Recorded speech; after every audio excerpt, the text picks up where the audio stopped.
Fala assim a Bíblia: disse-lhe, porém, o Senhor: vai, porque este é para mim um vaso escolhido para levar o meu nome diante dos gentios e dos reis e dos filhos de Israel.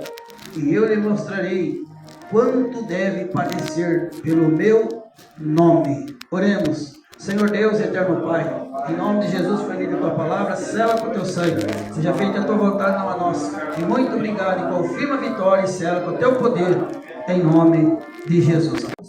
Bem rapidinho, vamos falar aqui alguns momentos apenas, meio resumidamente aqui.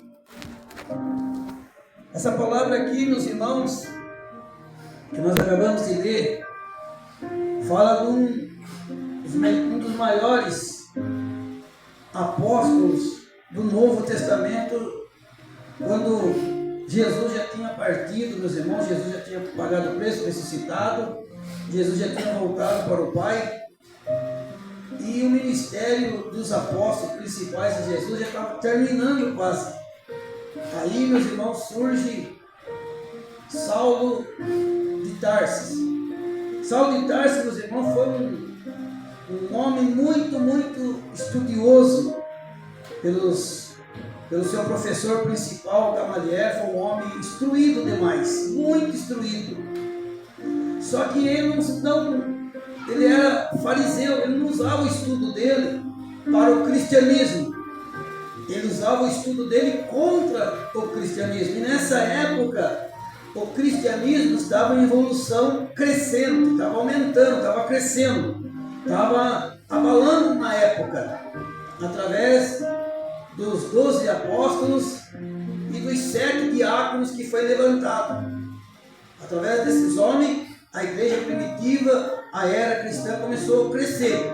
Nessas alturas, Jesus já tinha voltado para o Pai. Porém, Jesus tinha dado o quê? O Espírito Santo para os apóstolos e para os discípulos, juntamente com os diáconos principais, que foram 7. E ali começou, meus irmãos, a igreja a crescer. Só que Saulo de Tarso, meus irmãos, ele era um homem ele era um soldado romano, e ele era muito conhecido e também muito inteligente nas letras. Só que ele, meus irmãos, vendo que estava crescendo o cristianismo, ele começou a perseguir os cristãos. Ele estava perseguindo os cristãos. Os apóstolos, os diáconos, não, ele perseguia os cristãos, que eram os crentes da época, que na época chamava cristão. E ele começou, meus irmãos, a pegar a ordem dos seus superiores, cartas de apresentação, em cidade que ele ia batendo, derrubando, arrastando, prendendo. Embora que não era ele totalmente, porém eram os seus soldados, com cavalaria, com carroça, ponhava as pessoas amarradas nas mãos, nos pés e arrastava. Muitos chegavam presos, bastante machucados, solados, alguns chegavam mortos. E não era só gente normal, eram pessoas idosas e principalmente crianças. Se fosse comprovado que era cristão, da linhagem dos apóstolos e dos diáconos, tinha que prender. E por alguns tempos, meus irmãos, foi acontecendo tudo isso. E ele foi fazendo isso, só que os discípulos que já eram apóstolos, e alguns dos diáconos, eles foram se esparramando e pregando o evangelho. Porque em Jerusalém, em volta de toda Jerusalém, já não podia mais pregar a palavra. Já não conseguia ganhar mais pessoas devido à grande cavalaria de soldados que Saulo tinha. E por um bom tempo, meus irmãos, ele foi assolando os crentes daquela época. E foi uma grande perseguição. Aleluia. E o evangelho não chegou a parar totalmente, mas o evangelho ficou assim mais devagar, porque não podia mais pregar nas praças, nas sinagogas, nas casas, só simplesmente orava em tom baixo. Então, meus irmãos, ficou uma época muito complicada. Mas só que, como Paulo, na época ele era o Saulo, ele era muito estudado, inteligente. Mas ele, meus irmãos, vinha de uma família dupla nacionalidade. A mãe dele era judeia e também gostava do judaísmo. O pai dele era romano e fazia parte dos soldados também. Então Paulo tinha 2 tipos de sangue no seu corpo: a mãe judia e o pai romano. Só que a mãe dele já era uma mulher, meus irmãos, mais diferente do pai. Ela já não era tipo sanguinário, ela era uma mulher judia mais tranquila. Podemos entender que ela era uma cristã disfarçada de medo do próprio filho e do próprio esposo. Então, através dela, meus irmãos, e orando ali, meio escondido do filho e do esposo, Deus foi trabalhando. E chegou um momento, meus irmãos, que um dia Saulo de Tarso, bastante nervoso, preocupado, e nesse dia ele estava endemoniado. Ele chegou nos seus superiores e pediu carta de apresentação para descer para Damasco, e ali quem chegasse ali, encontrasse homens, mulheres e crianças, ele ia pegar, arrastar e prender todos. Os seus superiores deram carta para ele de autorização que ele tinha. Só que ele nunca imaginava, meus irmãos, que naquele dia ele iria ter um encontro com alguém que era muito mais maior do que ele. Porque ele tinha ouvido falar de Jesus, porém ele não valorizava o que Jesus tinha feito. Ele só ouvia falar. E quando, meus irmãos, o diácono Estevão morreu e suas vestes foi jogada aos pés dele, e ele viu tudo ali, até as palavras que o diácono falou, olhando para o céu, vendo Jesus à direita do Pai, e disse: não imputes esse pecado. Ele viu e escutou, mas mesmo assim ele não se converteu. Ele continuou mais ainda atacando o povo.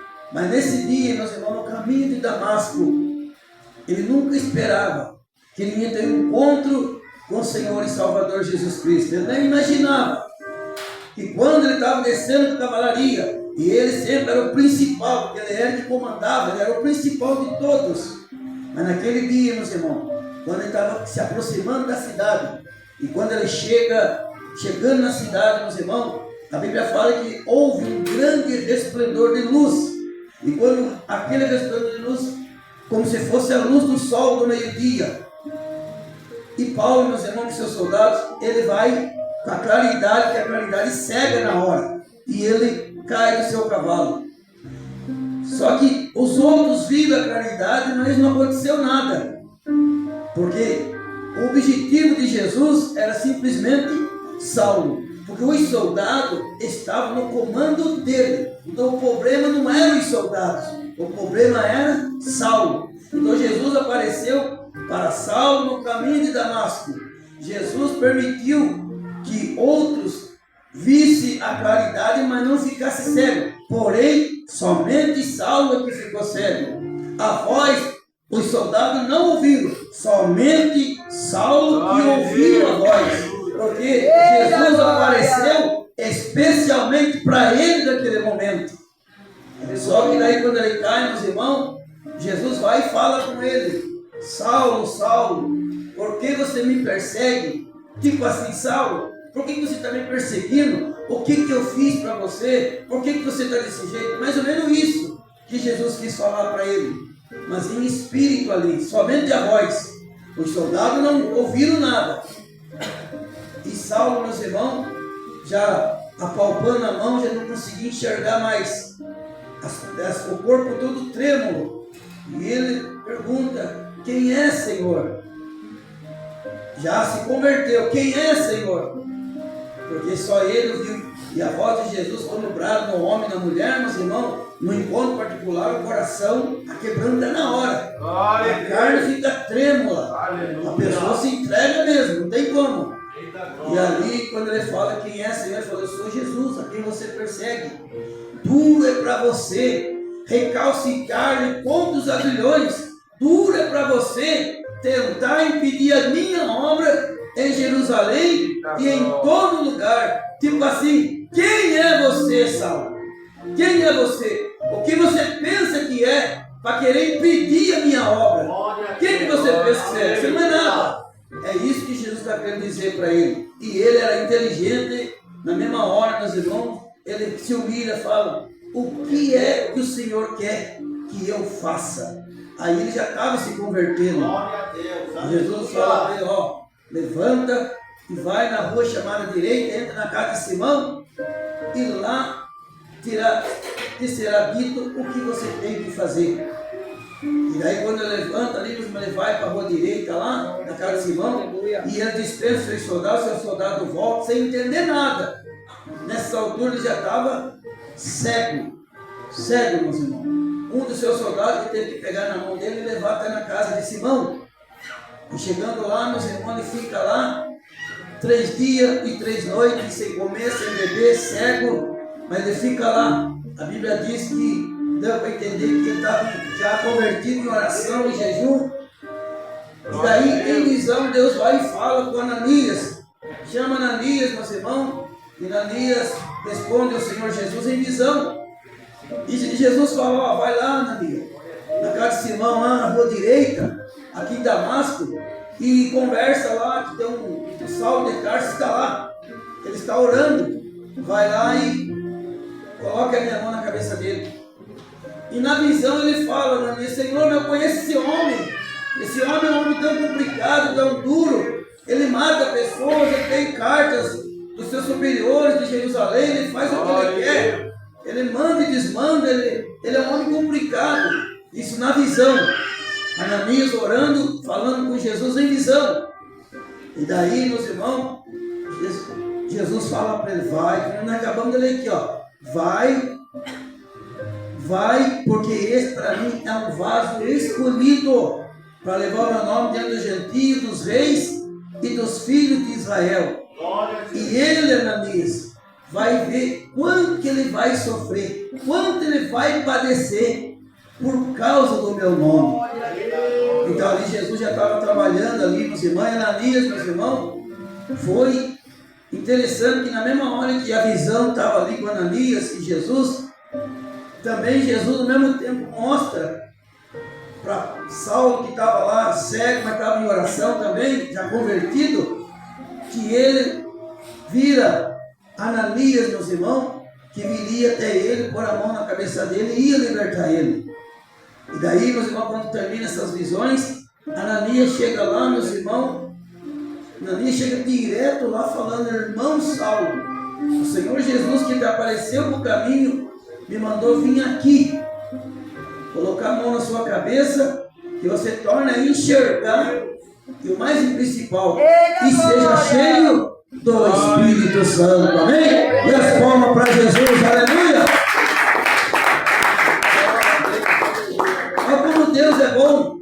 Deus poderia, meus irmãos, dar apenas o Espírito Santo para ele fazer a obra cego, mas Deus usou de misericórdia com ele.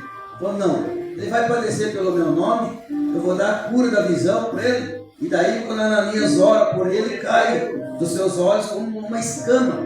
E ali ele cai, ele começa a enxergar e logo, mas o que acontece?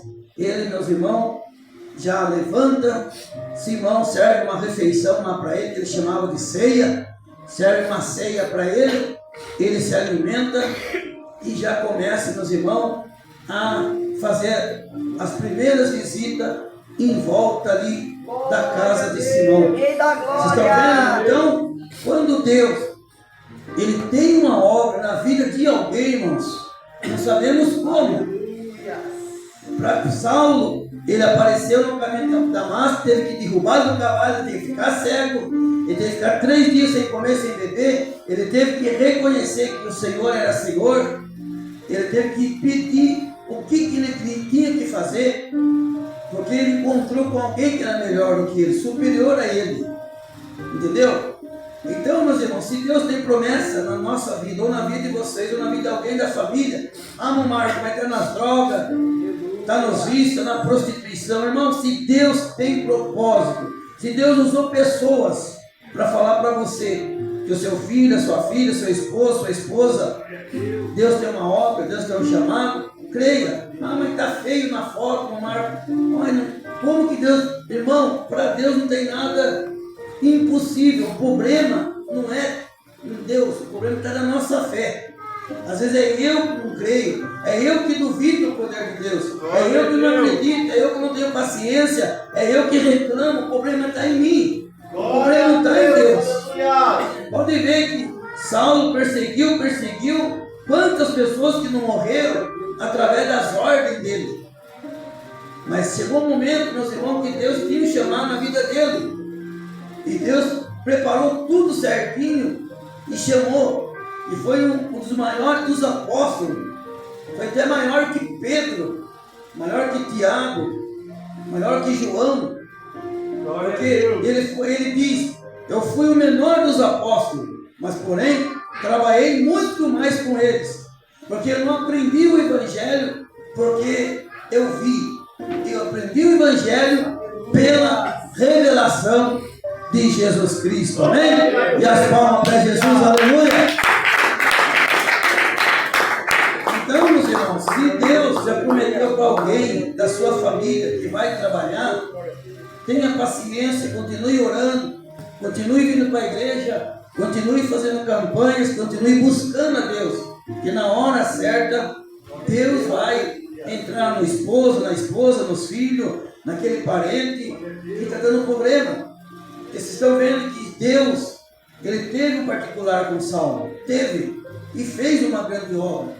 Foi um vaso escolhido para pregar a palavra para os gentios, para pregar a palavra, meus irmãos, para os filhos de Israel, para pregar a palavra, meus irmãos, para todo tipo de pessoas, para os reis. Olha, um homem que era totalmente o contrário das coisas de Deus, agora pregando a palavra para os reis. Imaginou se chegar diante do rei? O rei é inteligente, irmão.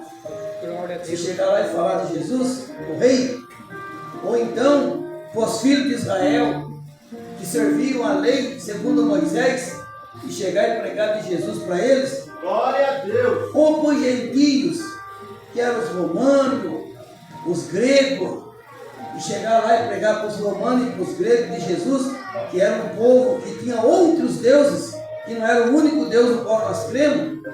Paulo passou por tudo isso, até o nome dele, Jesus mudou de Saulo para Paulo. Entendeu por quê?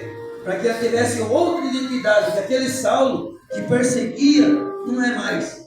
Agora é um Saulo diferente, um Saulo amoroso, um Saulo perdoador, um Saulo inteligente, um Saulo que apoia o Evangelho e que luta pelo Evangelho. E quantas vezes esse homem, meus irmãos, não sofreu?